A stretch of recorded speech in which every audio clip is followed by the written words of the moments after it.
This is Pastor David Donovan. This is my third remake of the San Bernardino terrorist attack. I did not get the clarity on the other two videos that I wanted, so I'm going to do this again. Let's go to Dream 1. On 11/27/15. Now remember, the San Bernardino attack is on 12/2/15, just a few days later. And so I've got this dream and another two on 12/1, and these are talking about the attack on 12/2. Let me read through this. I dreamed rich, elderly white woman, her house the finest woods, staircases fine like colonial home, woman in her maybe 80s. We go out to chauffeured car. She hands me a long gun. Almost looks like 22 barrel, except for thick wall on barrel. And back in house, and I see a black couple, humble, 60s or 70s. They're trying to communicate with me something. They both are pointing at her private parts. I think she has on pantsuit kind of clothing. She gets on the bed in this fine old home. She is still pointing, but it is not about sex. I wake up. Now, this San Bernardino attack, it had to do with attacking an agency that dealt with mildly retarded individuals and some that were much more retarded. People with social skill issues. And so, again, you got to remember that these dreams are right before the attack. Now, if you look at the yellow with the red lines around it on 1A, this woman hands me a long gun. I even draw it out on there because I see it in the dream. Now, if you'll bring this out closer where we can look at this, when I dream it, bring it out closer. Look at this gun. Look at the back of the barrel, the way that I did it. Now, I'm not a person that's into guns, but the Lord in the dream made the gun long barrel stand out and the thickness of the wall of the barrel. And if you look at the back of the stock, the way that it's shaped, let's scoot on over to the guns that they got in the attack. These guns right here, look at the back of the barrels. Look at that stock on the back. There you go, right there. Shaped the same way. So I was seeing the long barrel. I was seeing that stock on the back. And if you'll look to the right, you'll see the cold rolled steel. And you'll see that it has the diameter of a .22 rifle. And in the dream, I realized, man, that looks like a .22 barrel, but I realized that the wall was thicker. Well, these guns have the diameter of a .22 rifle, but they have this thick wall in them to shoot a longer bullet. I think it's called a .223. It does much more damage, and a lot of hunters like to use this gun. It's supposed to be good in warfare even. And so let's roll on back over to the dream.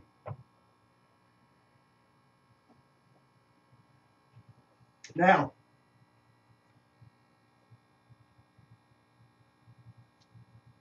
let's go on up to the second dream. Now, remember, this is 11/27/15. This is 12/1/15. A couple days later, I dream Miller Headley and I go to upper middle class home. So again, in this dream, we're already tied with the first dream. It's an upper middle class home, richer people. Okay, and watch, there's three of us here. Miller, Headley, and I go to a middle class home, older woman. Again, an older woman. Now, I can tell you I don't remember this woman being the one in the first one, but still confirming an older woman having a tea party or something. One of them knows me. Her clothing is flashy, but nice. Then Caleb appears, but he is, now wait a minute, before I even go, because maybe I'll not get into the same issues of the last time. The first part of this dream, they are having some kind of party, a tea party. Now already on 12/1, the day before on 12/1, at the same place in San Bernardino, that's exactly what they had. They had a party for these retarded people. Now, the day after that, on 12/2 of the attack, was when they were having a get-together and party for the workers of that place. So on 12/1, we have with us three guys and this woman of party, festive clothes. Then Caleb appears, but he is 8 or 9 years old. I see his lower back, and Steve is putting his hand on Caleb's lower back. I see olive skin Miller, okay? And then aha, Holocaust, leave diaspora, over the gate in the yard coming up to the fence. Now, here's what's important. First of all, let me cover the aha part. When the attack went down, and this is the day before, they said 3 shooters, 3 shooters. And they were searching for a guy who jumped over a fence. But again, dealing with the terrorism issues in America, with the Obama administration, you can't say Muslim, you can't say anything. Probably a Christian that was teaching Sunday school did all the killing. And then so you have to wait till you really get the facts on the deal. But so, in the blue part, Caleb, who is Steve's son, this is very interesting. When I have this dream on 12/115, now I have 2 and we'll see the other one in a minute, about Caleb's lower back being hurt, I call his daddy that day and tell his daddy, hey man, is there something wrong with Caleb? No man, what are you talking about? I dreamed that you and I were somewhere with Caleb, and he came in about 8 or 9 years old, and you had your hand on his back. There was something wrong with his back. And let's actually roll down to where, I think it's 2:15. Let's go down there and look where, right, roll on down. Okay, right there. On December 1st, I called Steve Miller and told him the dream about Caleb. His lower back, now this is on the 1st. On December the 2nd and at 11 a.m., the attack starts Pacific time in San Bernardino. Okay, and at 1:41 Central Time on December 2nd, Miller gets a hold of me and confirms a dream about Caleb on his lower back. Now, which is 11:41, 41 minutes into the attack, Pacific time again. Now, on the 1st, I tell Steve that afternoon he sees Caleb, his son, who at this point is just out of the Marine Corps. And he tells Caleb that his pastor just had a dream that was something that, I'm sorry, I need to straighten this out. Caleb came to his daddy and told his daddy on the 1st in the afternoon, I'm going into the hospital for surgery Monday for my lower back. He said, Pastor David just called me. He told me there was something wrong with your lower back. Well, what happened? He did not go into the hospital. The Lord did not allow him to go into the hospital. But the point here is in the middle of all this about this dream, and Steve being in the dream with Paul and I, this whole thing about San Bernardino, there is a word of knowledge. And this word of knowledge, it confirms that the Lord was speaking to me about Caleb, his son. Understand? Okay, now, where we want to go from here, and right up above it says, Steve Miller tells me Caleb called about his back, confirming 12-1-15 dream about Caleb's back. Okay, now let's go to the third dream.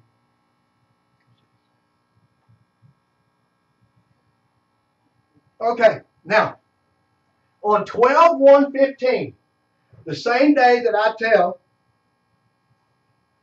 Steve about his son Caleb, I dream people struggling with retarded or mongoloid child buck teeth. And they are on one of these buses or one of these vans that they ride in. He's giving the people a hard time. I say, if that boy does not straighten up, I'd not let him see sunshine again. His eyes got real big. Okay? Now, I just want to put this in there. Again, there's 18 minutes left off the phone. They still don't know about 18 minutes. Even when the Israelis wound up opening that phone of the terrorists, there's still 18 missing minutes. Well, also, there are nearly 4 hours missing. They don't know where those terrorists was from the time that they attacked the inland center and killed all them people on the 2nd to when they left and when they were finally caught. And this is what law enforcement talking about. Why were they coming back? They were coming right back down the street. They were stopped before they got to the inland center again, and this is where they were killed at. So in this whole issue about the San Bernardino, there's still a lot of things that they don't understand. Now again, the thing about the 4 hours, here we have this white woman with passing out weapons, okay? And we have these retarded people in her house. And now we have this retarded mongoloid child who happens to be on the inland. These pictures that you see of him with Santa Claus on the 1st of December the 1st, this is on their website the day before the shooting. So again, there's something here with the 4 hours, and whoever these retarded people or who could not speak that was in this woman's house. Now this gets more interesting. Now, in the yellow with the red. Then I see helicopter flying low. It has Israeli blue on it. It looks new. It is flying low. Telephone tops. I go, wow, why is it so low? Now, what happens is when this goes down, the police helicopters from San Bernardino, that area, that's what color they were. And they had new equipment. They had a lot of different law enforcement organizations there, but that car, the equipment, this is the color that they had. Now, another thing that's very, very important here is that this Israeli blue standing out. These were law enforcement helicopters. They had a right to fly as low as they did. The television people, I think they were like several thousand feet up in the air as how low they could come. But the law enforcement had a lot lower atop the telephone poles. Now, but this is also interesting. We know from what happened that Apple would not open that phone. We know that the government couldn't get them to open that phone. But Israel opened that phone. The Israelis opened that phone. And this Israeli looking blue that the Lord made me think, man, Israelis blew on that helicopter low on the telephone tops. It was the Israelis that opened the phone in the first place. Now let's roll. Let's go. underneath there. And again, we have here on the right the San Bernardino Police Department, the colors. You see right here. Let's shoot on over to the center. Now bring it out big for me, will you? What kind of work does the center do? The Inland Regional Center coordinates support services for people with developmental disabilities in Riverside and San Bernardino counties so they can live more independently in the community. California Department of Developmental Services spokesman Nancy Lundgren said, criteria for services includes intellectual disability, cerebral palsy, epilepsy, and autism. The center's Facebook page says it employs 670 people in its 2 facilities, providing services to more than 30,200 people. The San Bernardino location has 3 buildings, including the conference center where the initial shooting occurred. It was unclear how many people were at the facility at the time of the shooting. What was going on at the conference center? Keith Nelson, Vice President, the Board of Trustees of the Inland Regional Center, told CNN's Wolf Blitzer that the San Bernardino County Department of Public Health was holding a holiday event at the center on Wednesday. The facility is available for rent to other agencies, says Lavina Johnson, the center's executive director. Now let's slide on back over some more and bring that out big. Inland Regional Center in San Bernardino celebrates a holiday party 24 hours before mass shooting. Now let's roll on up. Let's see the picture below.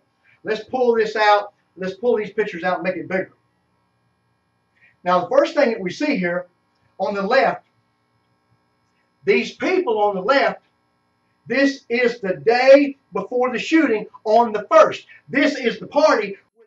You know, in my dream I see there's these old ladies and they're dressed up kind of spiffy, and they're having a tea party or something. And this is supposed to be a Christmas party for these people, but really it's not too much about Christmas because they're dancing to Coo and the Gang, and that's just what they're using for Christmas. These retarded people here. Now you see on the right the Inland Center where the shooting happened. Let's see if we can find the part about Coo and the Gang. Should be right there.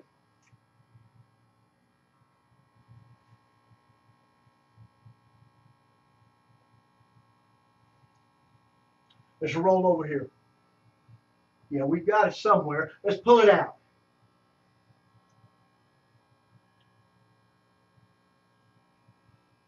There you go. There you go.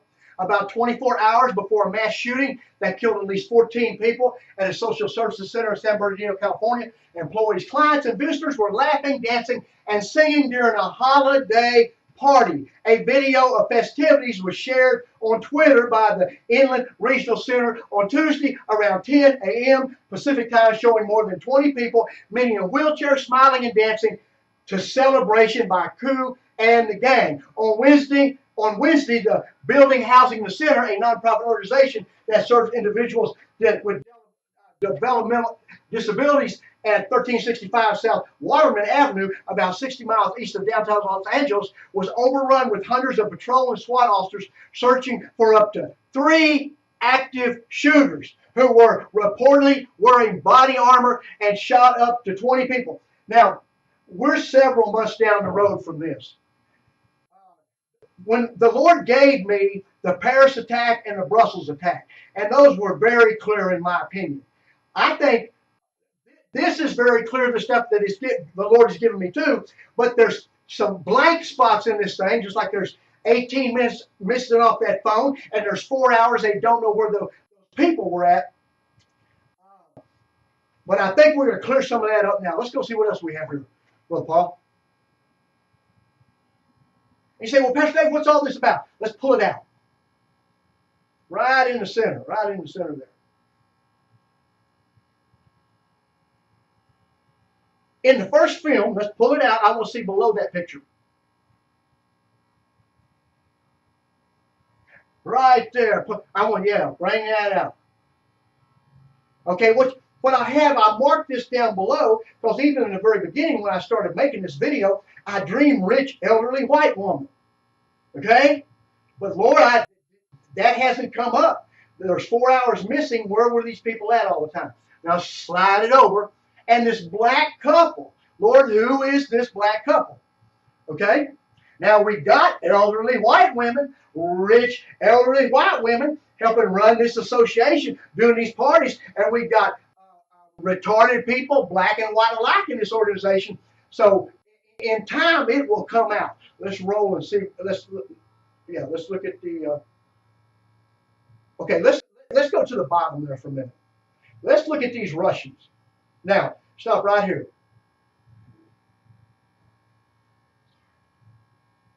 We'll be there in a minute, praise the Lord.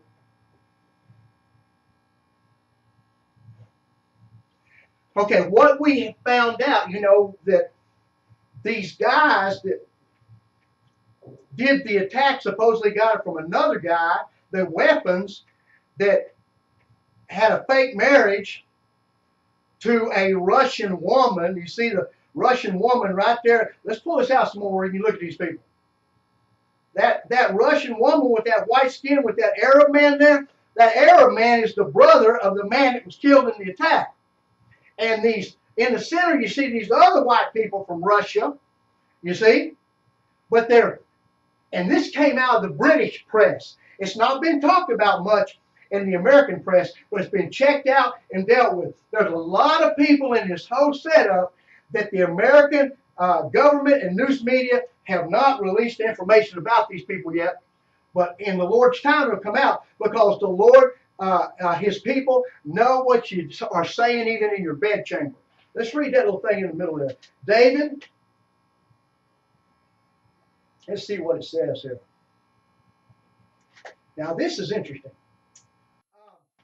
David, the British press is notoriously anti-Israel. The British government is mostly neutral, but the British people and press is very pro-Palestinian. If a Palestinian terrorist runs among and kills and kills several Israeli women and children and is then shot by police, the British tabloid headlines will be another Palestinian killed by Israeli police. So I read this article, the Daily Mail keeps repeating strong Israeli ties to get the anti-Semitic motions going. Now right here, let's just stop right here for a minute.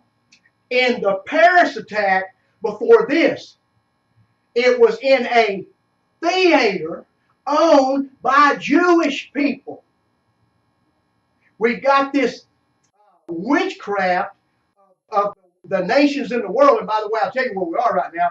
We are at January about the 12th, and in 3 days, 70 nations are going to be meeting in Paris to decide to divide the land to Israel or do whatever they're going to do, and the Jews are not invited there. So, so the world itself, the most important thing they got going on is get the Jews, get the Jews. It's a Jews' fault, it's a Jews' fault. So this thread is running through the videos about the attacks in Paris and this attack here, and just about anything that's going on right now. If they're not, everybody's going to say the Jews did it anyway. Those are very crafty people. Now, it's a Jewish chiropractor, USA, that told me this issue. Let me read it. There are no more Jewish villages in Russia. These two sisters are not Jewish. The only tie is that their parents own a house in Israel, but the article did not say that they live in Israel. I do not know what the Daily Mail is trying to prove, other than hinting the San Bernardino shootings was an Israeli plot. But the point I'm making here is, here's the white people. They're trying to make us look, these two Arab people building bombs, this man and this woman. And it's just these two. But there's more involved here. Let's go over else and see what else we have.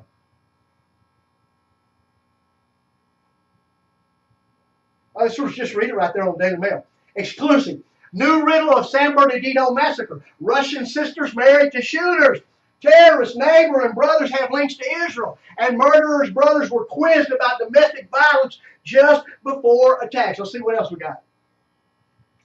Let's go somewhere else. Oh, no, that's good. That's good. That's good. Take it back where you had it, bud.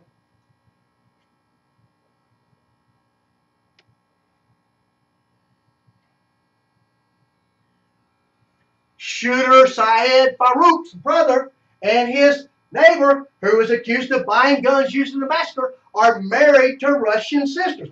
None of that comes up. And I don't know about the Russians, you know, but all the Russians I ever met, they were as fair-skinned as they could be. Okay? Now, let's go ahead and go over and see what else we have. We're about to finish this thing out.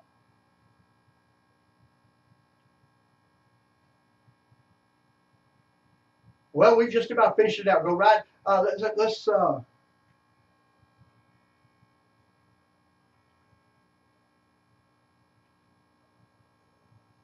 and this is just the point that the Israelis opened the iPhone, Apple's phone, that the government and others couldn't or wouldn't open for information. Let's go back over to the left before we close this thing. I want to go, you know, in the dream that I had about that, one of the women at the party, quote, she knew me. If you look at these guns, scroll back down to the guns, where it says, right there on the left, Fort Worth Gun Store. Fort Worth Gun Store receipt found in terrorist stuff. So when the San Bernardino, when they got into their houses, in the house where the terrorists were, they found that they bought some of those weapons they did the killing with from Fort Worth, Texas, where I live at and have lived for nearly 35 years. Now, as I close this,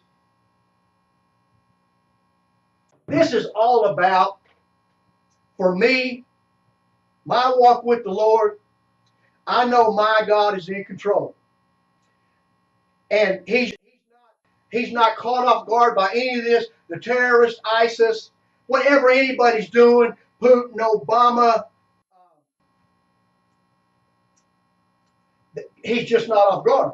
And his people, the Bible tells us in Amos that God does not do nothing in the earth without first telling his prophets what he's doing. And those who have ears to hear, let them hear. God is speaking to his people. Our God is alive. He's real. And he knows about every bit of this stuff. Jesus is Lord. I hope this helps.